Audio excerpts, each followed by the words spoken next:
Qisqasi, ommaviy axborot vositalari va noshirlik sohalari ustidan nazorat qaysi tashkilotga o'tgani ma'lum bo'ldi. Internetda tarqalgan ma'lumotlarga ko'ra, nazorat funksiyalari endi Raqamli texnologiyalar vazirligi huzuridagi maxsus inspeksiya tomonidan amalga oshiriladi. Bu bo'yicha prezidentning 2025-yil 11 dekabrda qabul qilingan PQ 371 sonli qarorida belgilab qo'yilgan. Unda aytilishicha, barcha monitoring va nazorat funksiyalari Raqamli texnologiyalar vazirligi huzuridagi inspeksiya ixtiyoriga berildi.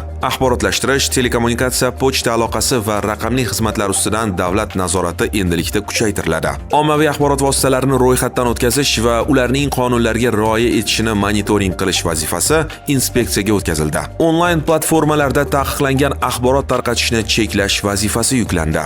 Xabar gazetasi muassisi esa prezident administratsiyasi huzuridagi kontent tayyorlash markaziga topshirildi. Tugatilgan AOKning nazorat funksiyalari to'liq yangi inspeksiyaga o'tkazildi. Shu munosabat bilan inspeksiyaga qo'shimcha 54 ta shtat birligi ajratilgan va umumiy xodimlar soni 172 ta etib belgilandi. Bundan tashqari inspeksiyaga 2027-yilning 1-yanvariga qadar raqamli nazorat platformasini ishga tushirish vazifasi topshirildi.